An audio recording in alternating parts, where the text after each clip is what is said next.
Hey, hi everyone. Welcome back to another episode for the You Matter Not Alone podcast. For those of you not familiar with this, You Matter is a charity organization dedicated to providing help with mental health and also preventing suicide. And today we're continuing the conversation that we had in our last episode, and that brought us a few more of our military and armed forces veterans. So welcome in Janine Peralta, Aaron Kirkwoma, and Sherry Yetter. Thank you all for being here. How are you all doing? Well, thanks for having us. So with that, I'm going to turn it over to Donna. So Donna, if you wanted to start with wherever, then we'll just go from there. Absolutely. First of all, I just want to start off with, and I just want to say to all three of you ladies, thank you for joining us today and being able to speak on behalf of your stories on sexual assault and your experience with sexual assault with the military. You know, we all heard about the story of Vanessa Guillen. She disappeared on April 22nd at Fort Hood. That's where she's stationed at. And she's told her friends and her family that she was being sexually harassed by a superior. She didn't mention any names. And I think her fear was of retaliation or retribution. And of course, that is very well known in the military culture too for many decades. It led to, unfortunately, sadly, her murder, and in the most gruesome manner that I can possibly think of. So today we have Aaron, we have Janine, and we also have Sherry. And I wanted to turn it over to Aaron. And Aaron, please tell us about what branch you served, your rank when you discharged, and share us about your story with the military regarding sexual assault. Sure. My name's Erin Kirkhomo. I am a former Marine. I was discharged after a little over 5 years in the Marine Corps as a sergeant, an E5. And I was a combat photographer during my time in the Marine Corps. So I think one of the things that Vanessa's disappearance has brought up was this shared trauma that so many of us in the military have experienced: sexual harassment, sexual assault. And we saw that with thousands of women and men sharing their stories of sexual harassment and assault under the hashtag I am Vanessa Guillen.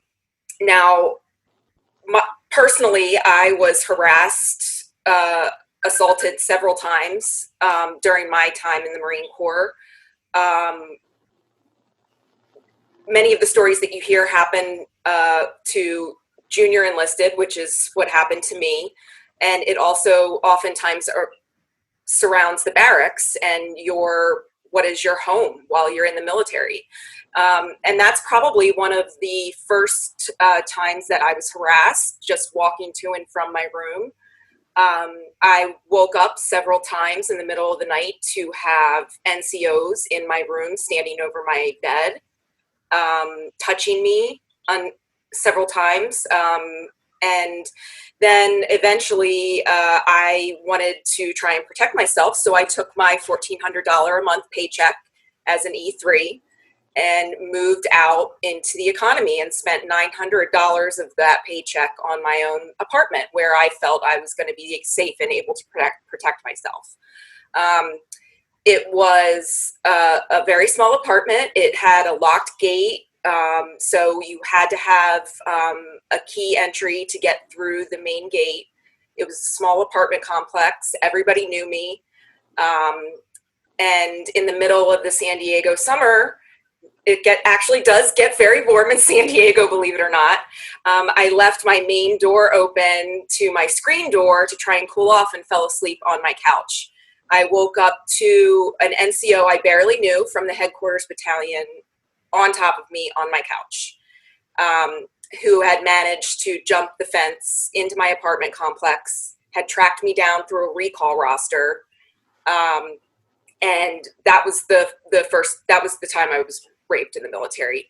Now, I think what so many of us, when we are sharing our stories, the goal through all of this was to bring to light just the rampant sexual assault and harassment that women primarily, but also men suffer while serving in the military. As you mentioned, Vanessa had reported to her closest family and friends that she was being harassed by a senior member of her unit. It's something that the Army has come back and said that they did not find credible, which I think all of us who have gone through issues like this really hate that word. What would make us credible? What would make people believe us? So I find Vanessa's and her family's information saying that she was harassed credible. What I don't find credible is the Army's response to these incidents where soldiers are reporting their harassment and assault. So we started over this past weekend, a group of us had women veterans started a grassroots effort across multiple organizations to move the dialogue away from our shared trauma into demanding justice. So we formed an open letter for primarily service women and active duty women to sign demanding justice for Vanessa.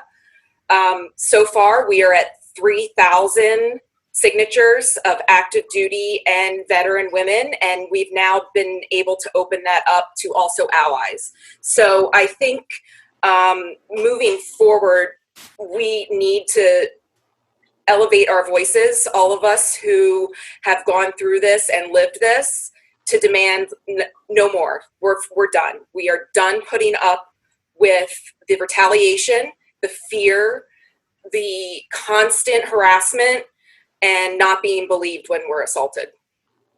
How can we as civilians help you guys? Because we want to do something about this clearly. We don't want this to continue to keep happening.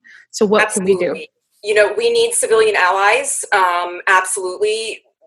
We're pushing for legislation.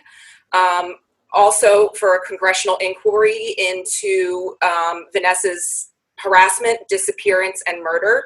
Her family still does not believe that the Army is being fully transparent with them. I don't believe that they are being fully transparent.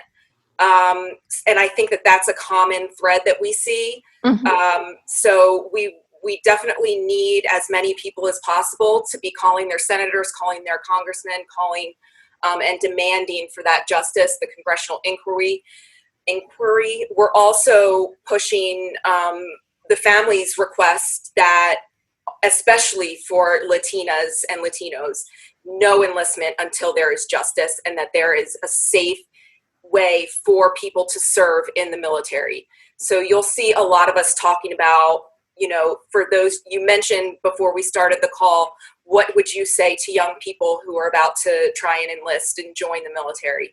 Absolutely not. I will not condone this. I will not support this until the military and the Department of Defense can guarantee the safety of our young people serving in the military. So no justice, no enlistment. I absolutely agree. I agree with you 100% as well. Just one question for you. Did you report your case and what happened? Absolutely not. I never reported any of the assaults. I finally, when I was deployed in Iraq, I was verbally assaulted by an entire motorcade of intelligence Marines while I was coming back from PT. And that was kind of like my straw after multiple times of being touched inappropriately, the rape, being harassed through email, being harassed verbally while walking, not being comfortable even going to eat in the chow hall because of the harassment I would receive. So that was my breaking point. That was the one and only time in my entire career in the Marine Corps that I ever reported it. And I immediately was terrified. My superior chief warrant officer was very supportive. He was enraged. He called up the colonel in charge of the Intel Battalion immediately. And then the next day I was sitting in front of a colonel in the Marine Corps asking what I wanted done to these NCOs. And here I am, an E3, being asked by a colonel, what do you want me to do? And I froze. I was terrified. I was like, I thought, okay, here we go. I'm about to get retaliated against. These Marines are going to get pissed. They're going to come after me. And I just said in kind of, word soup, I just think that they need to know that this wasn't right. I don't want to get them in trouble. So when you're put on the spot like that, it's really hard to have the courage and the fortitude, especially as a junior enlisted person, to say, no, I want you to crush them. So I think that that's another reason why we need to push for some kind of Justice Improvement Act as well, which takes the recourse and investigation and punishment away from the chain of command. There's just a conflict of interest there that we see time and time again that does not support the survivors of harassment and assault. And I think Sherry probably can talk to that better than anyone on this channel at the moment. Yeah, absolutely. Maybe we can turn it over to Sherry. And Sherry, maybe you can talk a little bit more about this in terms of the reporting style, because I know you're a civilian and you worked for the Marines. And please tell us a little bit more about this matter. The issue of reporting in the Marine Corps is, it gets about as complicated as it can be because of the separation of the sexual harassment programs, which falls under the EEO, and then the sexual assault prevention response program. So there's two different reporting mechanisms. There's two different groups that you have to go visit with. And when that individual walks through the door, when that Marine walks through the door, whether it's a civilian Marine or a Marine, they walk through that door, they may be walking through the wrong door. And that happens more often than not. So my philosophy was always to say, I don't know what has happened. Just come talk to me. I have complete confidentiality. And I can, if it's not supposed to be with me, I'm going to point you in the right direction. And what you think may have just been sexual harassment may actually fall into the sexual assault categories for the Marine Corps, from the Marine Corps' perspective. And then there's a whole different set of rules and regulations that we have to follow as SARTs. But I always stress the confidentiality piece. In the command that I was the program manager for the SAPR program, I never had an official, not one single case that I filed where my command went through the entire process. But I can tell you, I had a lot of people in my office that I talked to, a lot of Marines and civilian Marines who never filed a report. A lot of them were coming to me telling me about situations or experiences that they had at other bases, at other commands.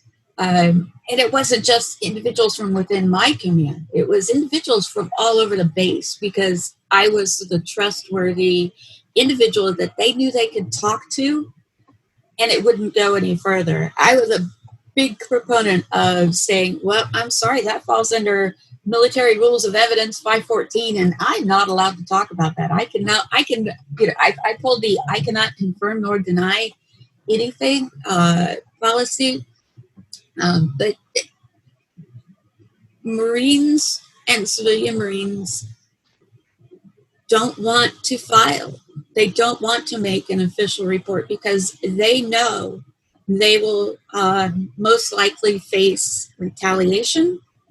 They'll face ostracism, and sometimes it's intentional ostracism, and sometimes it's unintentional ostracism. And we don't really talk about that a lot because from the victim perspective, it feels the same.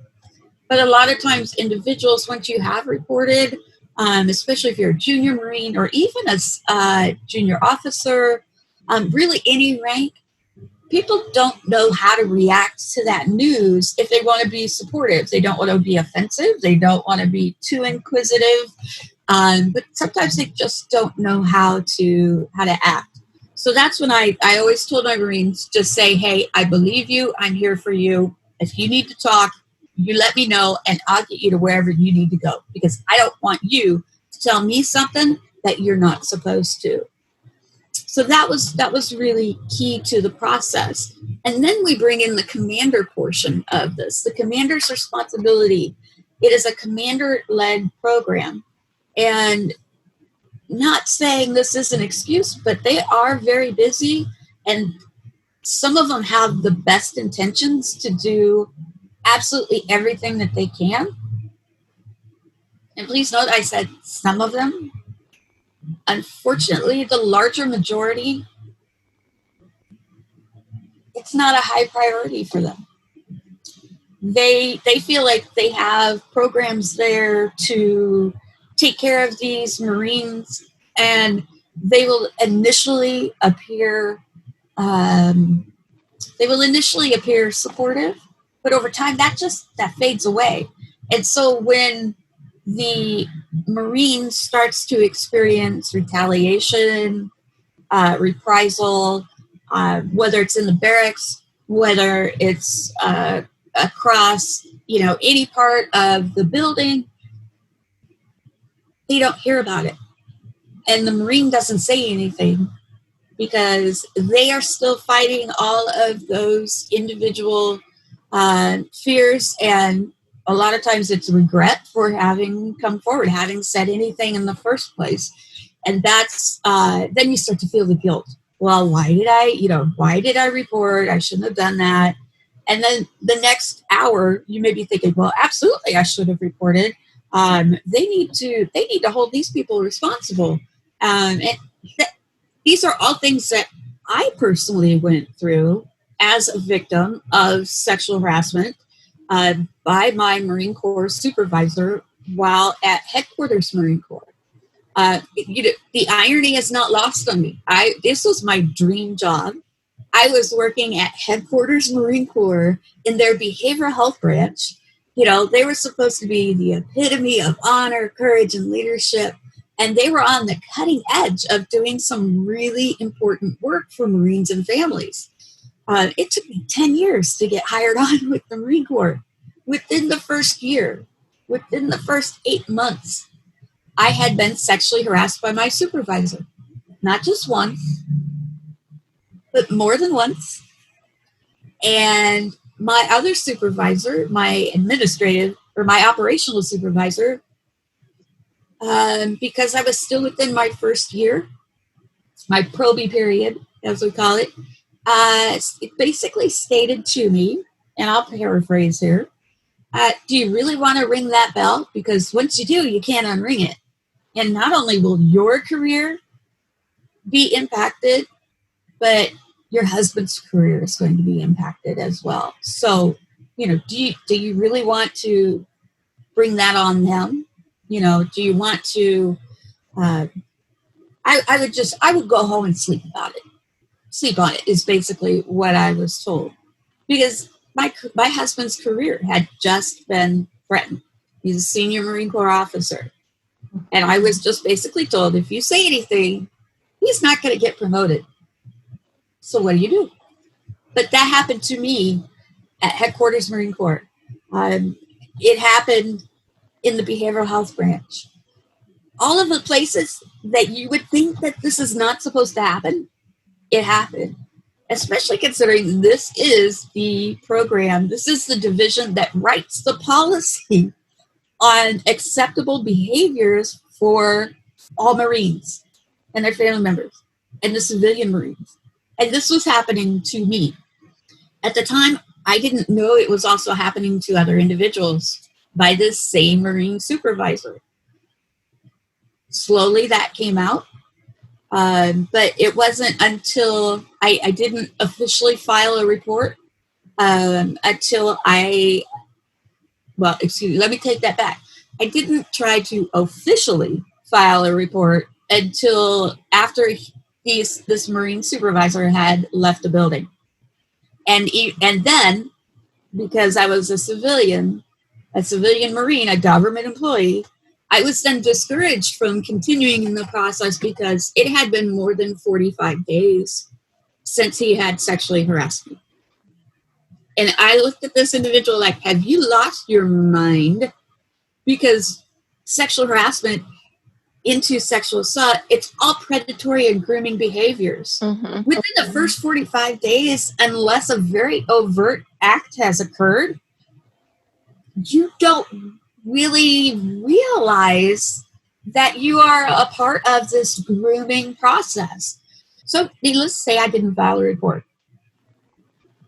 I said, okay, fine, I won't.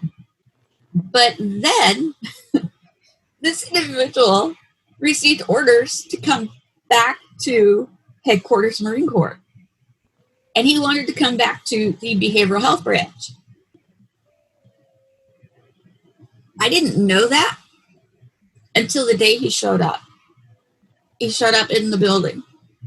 And my husband had to call me and tell me, you're not going to believe what just happened. I'm like, okay. What just happened? This individual is back in the building. And he is now working for my division. And he is also a supervisor, again, of a branch, of a section. I have to work with him. That day was probably one of the roughest of my entire life. I was at home that day. We had a really sick puppy that ended up passing away very shortly after that. And I paced all day. I cried all day. I paced all day. And then I went to work the next day. And I walked into my current supervisor's office. And he looked at me and he was like, oh, Lord. He was like, who kicked your puppy? And I said, we had a talk. And he said, is this one of those closed door things? And I said, yes, sir, it is. I'm sorry. And when I told him what had happened, I have never seen a Marine officer come to tears so quickly. And he was obviously very concerned about my safety. He said, give me an hour. I'm going to do some research. I'll come back to you. He's like, go to your office, shut the door. Don't come out. I went to my office. I shut my door. I locked it, and I didn't come back. So he came and knocked on the door. He said, I want you to go over to the EEO office and file a complaint that this individual is back in the building, and they will begin to move on it. I'm sure they will. I'm sure they will. This individual didn't get moved out of that building even after officially and formally filing a report for 8 months. He was still in that same building. And then they just moved him down the street, basically. And Sherry, I want to jump in really quickly because my experience is very similar. Like I said, I've never been sexually harassed or assaulted, during my time in the Army. As a matter of fact, I came in as an officer, and I shared my story in the first podcast that I had really great NCOs and great leaders above me that really provided a lot of guidance and really supported me. So I'm very grateful for that. However, I don't live under a rock, and I'm fully aware that when certain things happen, such as fraternization, sexual harassment, sexual assault, the military is very slow in terms of acting on it. I'm not saying all cases, I'm just saying often. And so maybe I'm giving them a little bit too much credit, but that's just my experience. And again, I mean, the fact of you being a civilian working for the Marine Armed Forces, and then also being sexually harassed and assaulted by a higher up, it's absolutely ridiculous. It's not okay. It's not appropriate. No, it isn't appropriate. And the system moves way too slowly. Yes. Whether it's an investigation, investigations are a whole different conversation, because the investigations that are conducted are unfortunately what I would consider very subpar 99% of the time. And that was especially the case with us and with our situations. There were, I believe, at least 4 investigations, what they called investigations. It wasn't until the commandant of the Marine Corps directed the final investigation that was appropriately conducted. And the reason it was appropriately conducted was because they brought in an outside individual who had been a judge, who had been a prosecutor, who had been a defense attorney. And the quality of that interview, I can tell you, was night and day difference between any of the other conversations that I had had, any of the other questions that I had faced by these investigators. Outside investigations is the way to do it. There is no bias. There is no trying to fight through the he said, she said argument. There is no, well, there's no witnesses, and this is a great Marine, so clearly we don't believe you. I'm sure you were misinterpreting what they were trying to say or do. Mm-hmm. And that is a very common piece. The process is so slow. I am going into my 8th year. 8 years of fighting for justice. And during this time, things just keep happening that should not happen. Retaliation by a general officer has just been the pinnacle, because it was the general officer in charge of the Marine and Family Programs, in charge of the Sexual Assault Prevention Response Program for the Marine Corps. It was that general officer that decided to take the newspaper articles that had been published about myself and another victim and call them fake news and bullshit. Pardon my language, but that's what he called it. It was very clear that he was trying to intimidate us into being quiet. The response from the Marine Corps has just been atrocious. It's appalling, and it goes against the ethos of honor, courage, and commitment. Yes, they removed him from his position, but they also let him quietly retire 2 years later so that he could keep his full benefits, his full pension. Mind you, myself and the other victim that now came forward don't have jobs now. We don't have income, and we don't get the retirement. We don't get those benefits. But the 2 men that had the most impact on our lives get their full benefits. I don't see where there's justice in that. And I know I'm not the only one that has had that problem. Yeah, absolutely. And Janine, I'm going to turn over to Janine because she, her starts out with sexual harassment and she tries to report it. And again, she's still fighting certain claims. Janine, why don't you share a little bit? I mean, tell us what branch, rank, and your story in terms of retaliation and sexual harassment. It's hard for me to talk about this, just letting you know. But back in 1999, I had enlisted as a chemical operations specialist in the Army. And my expectations, obviously, we all have that expectation, right? To serve your country, you have the soldier's creed, integrity. I'm starting a new life. Basic training, AAT is all great. But when I went to Fort Riley, I was stationed at Fort Riley, Kansas, and I was attached to a unit, an engineer unit, as a decontamination. I'm sorry. But upon the first day of my squad leader came and picked me up to tell me, hey, you belong to us. This is where you're staying at. He brought me to my barracks, my room. And the first thing he does, this is day one. I'm thinking, okay, this is great. The first thing he does as I'm opening the door of my room, he asked me if I'd like to go with him to go on a roof. It was the weirdest question. It was so weird. It was like, I felt like I was not there. Like, what's going on? And he's like, have you ever seen a porno before? And I remember just sitting there like, what's going on here? And he goes, what are you doing later? And I'm just like, I just was like, okay, I'm like, I don't know.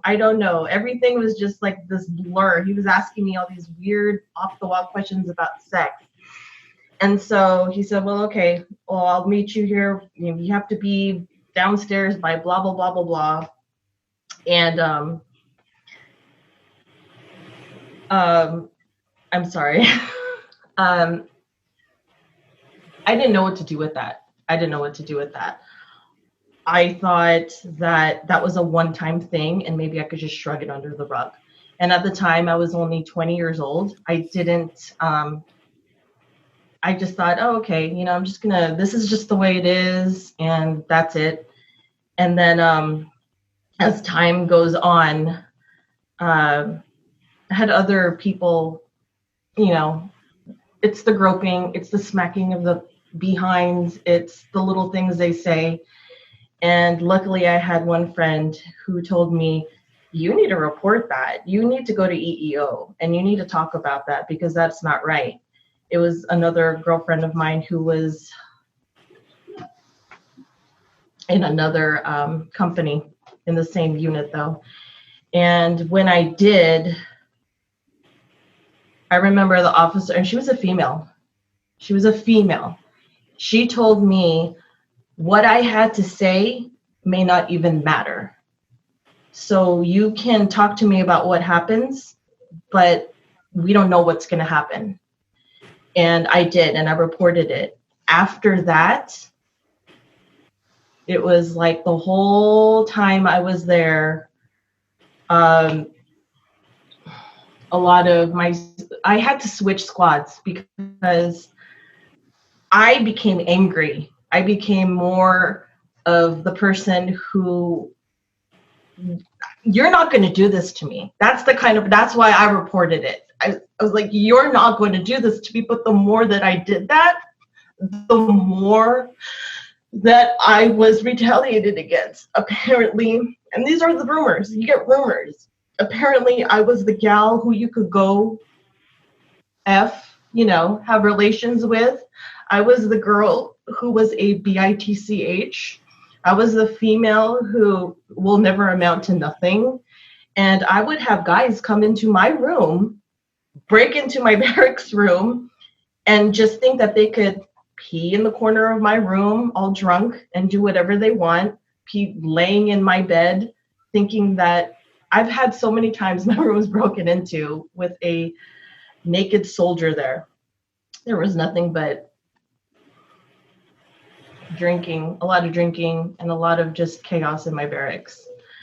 And every day it was a nightmare. And there was a point where at that age, you kind of are just, there was nobody to turn to. And at that age, you're kind of just sitting there like, okay, well, I guess this is what I am. This is the hell I'm living. Why don't I just play with the big guys? I don't know, because I was an aggressive person too, myself. And the more I stood up for myself, it's like, okay, this is what it is. So I made poor choices. I would drink almost every single day after work, coming after the day was done.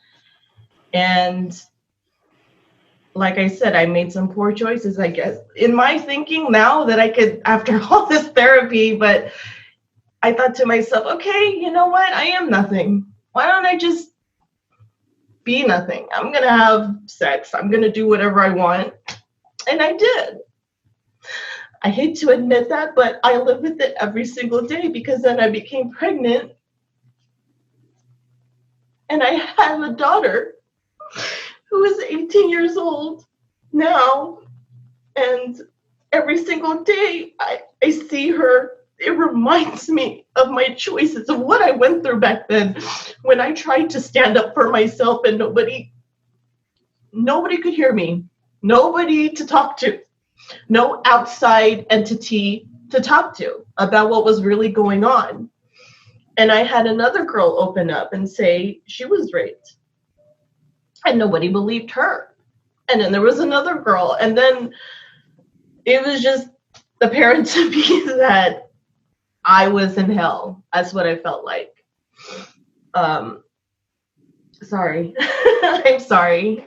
I'm sorry. That's okay. Do not be sorry. Do not be sorry. Yeah. Please don't. This is your story. This is your story, and you are brave enough to share it with us. Being vulnerable in this moment is beautiful, and it's going to help a lot of women come forward and share their story. So thank you. Thank you. This is something you should look at as brave enough to show your daughter, brave enough to show everyone. Thank you. Thank you. I do want people to know. I do want people to know that this stuff happens, and I'm really, really concerned about people who want to serve their country and go in, but thinking that it might be one way and you don't know if it will be that way. I sacrificed a lot, and I took that soldier's creed and just really, I took it in, and I was ready to sacrifice so much. And when this happens, I felt like this cannot be our country. This cannot be our army. This is not what this is about. This can't be. This cannot be. So, but yeah, I ended up, I decided to have my child. I decided to have her, and, unfortunately, that's another story, because she ended up having developmental disabilities and cerebral palsy, and for whatever reason, I went out to, what happened was I went out to Kuwait, and that's where I learned that I was pregnant. And I went back to the States, and I had to really think about what was my next step after all that. And then I had orders to go to Korea, and I just got to leave. Obviously, talked to my CO and had an honorable discharge, hardship, and I left in 2002, and my time in the military was not very long. It was not very long, and I was like 2 years. Not what I expected. So, and here I am. Like I say, every single day, I cope with this in every way that I can. I do everything, but when I hear a story like Vanessa's, I just want to. It triggers you. Yes, it triggers me, but I want so much for it to be better for other people. That's all I want, because I don't want anybody to go through what I went through, and I wish that people, especially, females, males or females, to please listen to your intuitions, because sometimes you're young and you think you're so vulnerable, and I just wish there was an outside entity, that the third party who a soldier could go to, that's not part of the chain of command, because it's pretty much the same thing. It's like I go talk to EO, and they go to my commander. Did you do this? No, we didn't do this. It doesn't make sense at all. It just doesn't. So Clearly, Janine, thank you so much for sharing your story. And you are making an impact in terms of coming forward and sharing and telling the world about what's going on. The more that we can speak on it, and rather than staying silent, we'll be able to make more changes. Obviously, this is a systemic issue that's been going on for many decades, and it's not going to happen overnight. But I'm sure, slowly but surely, there will be changes happening in the military, and from outside forces, from civilians, our organizations, and many organizations that has come together as a coalition to really, make sure that this matter is addressed, and so that no soldier is another Vanessa Guillen or Natasha Fascia or Lavanna Johnson. I mean, these are just some of the individuals who are murdered, who was not here with us today because of sexual harassment and sexual assault. I think something that Janine brought up is something that we need to address and be open about as well. I think so many of us, especially women, because we're such a minority, have this feeling that we're all alone, that no one else has gone through this, that it must only be happening to me. And the military, and especially the military kind of commands and machine of it, is very good at ostracizing and separating the harassment and assault survivors to make you feel that you're alone. And I think that that's something that when we talk to everyone as they are sharing their stories, that's a thread that we see through a lot of them, is that everyone has felt alone, that it was only me, that no one else has had to deal with this. So definitely, we need to continue to make sure that everyone knows that they are not alone, that there are resources, that we are here to help you. If you're not comfortable telling your story, that there are other ways for you to cope and other ways for you to grow and take care of your mental health. I've said this to a couple of people who have messaged me and said, I'm just not ready. I'm not ready to tell my story. I'm not ready. I've typed it up and I've deleted it, and I've typed it up and I've deleted it. And I say to them, no one is entitled to your story. No one owns, or no one deserves your trauma. So do not feel pressured to come forward and be public about it until you are ready, and until you know that you are in a place where you can do it, and you can still stay grounded and still stay healthy mentally. So I think that's important. That is Thank you, beautifully Erin. said. Yeah. Beautifully said. Absolutely. And I agree that, that's kind of why our charity is called You Matter, not alone, because when somebody goes through these types of trauma, you do feel like you're alone. You're ostracized, especially in the military world, where there's no support, no emotional, external, professional support, and it's all internal. So you're left to your own demise at such a very young age. So I look at these young girls and, that are joining at 17 years old, and these young boys, and I thought, oh my gosh, I worry for them, because I know, again, Sherry has shared a little bit about her being sexually harassed, and it's led to her suicide ideation. Absolutely. It was, I was really surprised that it went to that deep, dark level. In fact, I wasn't even despite my own training, I was just sliding down that deeper hole because I felt so very alone. I was a military spouse. I was a SART. I was a mom, but I didn't feel like I was getting any support. I felt like there was no one who understood what I was going through. And the only reason I am here right now is because my husband we talked about gut sense. My husband had a gut sense that something just wasn't right one day. And he came home from work early, which he never does. And he found me sitting in our bathroom. And I was cleaning out underneath the sink.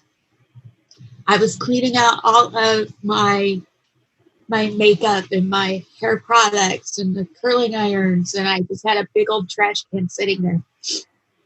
And he said, "What are you doing?" I said, "I just got to get this taken care of. I got to get this done." But he knew. He just knew that there was something wrong. And he sat on the floor in the bathroom and just held me and said, I know you've got a lot going on, but I'm with you, and I'm going to be here with you no matter what. And that saved him. That saved my life, because I had very clear-cut plans. Absolutely. So my message is, no one is alone. No one. just reach out. We'll help. Yes, and thank you, ladies, for sharing.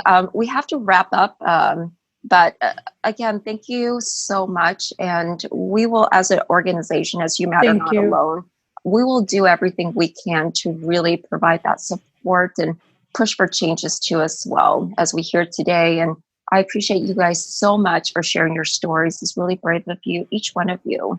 You guys have your own story and your own journey. And please reach out to any one of us at any time, and we're here for you guys 100%. I'll turn it over to Josiah. Yeah, so just kind of echoing what Donna and Leanne have said, thank you all for being here. It was very impactful, and I think you're going to help a lot of people with everything that you shared today. So just for everybody who is watching, everybody who will listen to this, just as a reminder, make sure you're signing petitions, that you're supporting our veterans and supporting people that are working in the military, because they really need our support right now. And we know that this is an issue that is a cultural issue throughout all of America, throughout the world, and it's something that we all need to work and do better on. So please, everybody, make sure you're doing your part. And thank you all again for sharing everything. So until next time, everybody, be safe, be healthy, and we'll see you on the next episode.